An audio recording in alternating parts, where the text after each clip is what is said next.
तो आज हम कवर करेंगे रूल 13 का मतलब है ग्रीन, टीन ग्रीन। तो रूल 13 ग्रीन एंड 13.1 वो रूल कहता है कि G action allowed on the green, क्योंकि ग्रीन एक ऐसी जगह है वहाँ पे खिलाड़ी क्यों कोई गलत हरकत करेगा and why should he be penalise. तो इसलिए नए रूल में बहुत सारी ऐसी चीज़ें जो कि 2019 से पहले लोगों को स्ट्रोकें पड़ी वो ख़त्म कर दी एक्सीडेंट के नाम पर, और वो प्लेयर को जो था वो माफ़ कर दिए। मिसाल के तौर पे प्लेयर से अगर बॉल ग्रीन पे हल्का फुल्का हिल गया तो कोई बात नहीं। तो रूल 13.1 कहता है action allowed on the green. तो ए कहता है कि when ball is on green, ये रूल जो उसको एक्शन जो उसको रियायतें उस पर कब लागू होगी, जब उसका बॉल ग्रीन को टच कर रहा होगा। सो रूल 13.1 ए कहता है ball touching green, ball is on the green. So when it is on the green the player can mark the ball, pick the ball, clean the ball, clean करके और उसको जिस line में भी यानी जो उसकी लोगो की लाइन है या ब्रांड की लाइन है उसको वो ला सकता है। याद रखें गोल्फ रूल में जब जब आपको बॉल साफ़ करने की इजाज़त है, बॉल को इनलाइन करने की भी इजाज़त है, आप उसको उसी इनलाइन करके अपनी लाइन में रख सकते हैं। नंबर 2 रूल 13.1 बी कहता है कि जी मार्क कर लें, और सी कहता है कि इम्प्रूवमेंट कर लें ग्रीन के ऊपर। कोई खड्डा है उसको ठीक कर लें, कोई ऐसी चीज़ है जो नेचुरल तरीके से नहीं हुई, कोई ऐसी चीज़ जो किसी और प्लेयर का कोई पिच मार्क है, कुछ भी है, आपको इम्प्रूवमेंट की इजाज़त है अपनी लाइन के ऊपर भी और अदरवाइज कर्टिसी में ग्रीन को ठीक करने के लिए भी। और रूल 13.1 डी कहता है कि बॉल अगर एक्सीडेंटली मूव कर गया ग्रीन पे तो कोई पेनल्टी नहीं है, उसको वापस अपनी जगह पर रख लें और अपना पट खेल लें। और ई कहता है कि आप डिलिबरेटली ग्रीन को टेस्ट नहीं कर सकते, इसकी सरफेस को आप टेस्ट नहीं कर सकते, ये 2 स्ट्रोक की पेनल्टी है। और एफ कहता है कि अगर ये रॉन्ग ग्रीन है तो player must take relief from wrong green, must take relief from wrong green. के रूल 13.2 डील करता है पिन के साथ।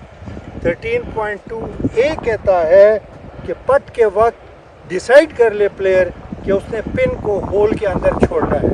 अगर ये पिन पहले से टेढ़ी पड़ी हुई है तो कोई मसला नहीं है, वो उसी तरह खेल ले और play the course as you find. लेकिन अगर प्लेयर ने जानबूझ के पिन को खुद एडजस्ट करके टेढ़ा रखा और ऐसी सूरत में पट करते वक्त उसका बॉल पिन को लगा तो ये 2 स्ट्रोक की पेनल्टी है। नंबर 2 बी कहता है, 13.2 बी कहता है कि डिसाइड कर ले प्लेयर कि उसने अटेंड कराना है या निकालना है पिन को। तो ऐसी सूरत में प्लेयर जब बॉल रोल कर रहा हो तो उसका कैडी पिन को वापस नहीं रख सकता जब तक कि बॉल रुक ना जाए या होल ना हो जाए, वो पिन को वापस नहीं रख सकता।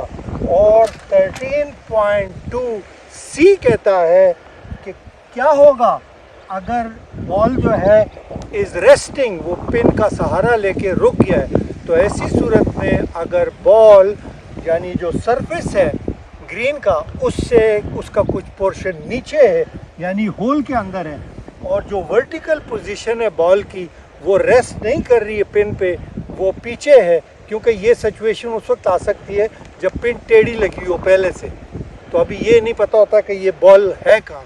तो अगर वर्टिकल पोजीशन में यानी जो 90 डिग्री ग्रेविटी में ऊपर से आता है वो पॉइंट उसका होल के अंदर रेस्ट कर रहा है और बॉल ऑलरेडी सरफेस से नीचे है तो बॉल होल हो गया। ओके, सो रूल 13.3 डील करता है सिचुएशन के साथ जब बॉल जो है वो लिप पर आकर रुक जाए, तो इसको बोलते हैं ball overhanging the hole. Ball overhanging the hole में गोल्फ आपको रियायत देती है खिलाड़ी को, क्योंकि कि एक फिज़िक्स के दो उसूल हैं, एक इनर्शिया और एक रिलैक्स। ये दोनों उसूलों से ये मुमकिन है कि चंद लम्हों में बॉल जो है वो अपने मोमेंटम में अगला मूव ले ले। लिहाजा जिस तरह भी मैंने बॉल रखा था, आपने देखा वो बॉल जो है वो अंदर गिर गया। तो इस मोमेंटम की वजह से रूल 13.3 कहता है कि अगर ऐसी सिचुएशन हो गई तो क्या होगा। तो ऐसी सिचुएशन अगर हुई तो प्लेयर को 10 सेकंड के लिए रुकना चाहिए। 10 सेकंड के अंदर अगर वो बॉल गिर गया तो बॉल होल हो गया, अगर नहीं गिरा तो उसको होल कर दे। अगर किसी और ने उसको बॉल उठा लिया, उसके अपोनेंट ने उठा लिया ऐसी सिचुएशन में 10 सेकंड में, तो वो बॉल होल कंसिडर किया जाएगा। और बी में फिर वो कहता है कि जी अगर नहीं गिरा तो फिर क्या होगा। तो बी में अगर नहीं गिरा तो जाहिर है कि वो बॉल को उस जगह पे जो है वो जो जहाँ पड़ा है वहाँ से पट कर रहे हैं। अगर 10 सेकंड के बाद ये गिरा है तो फिर ऐसी सूरत, अगर किसी ने गिराया है तो ये नहीं गिरा, ये वापस आएगा। और अगर 10 सेकंड के बाद ये गिरा है तो एक पेनल्टी की स्ट्रोक है और बॉल होल हो गया।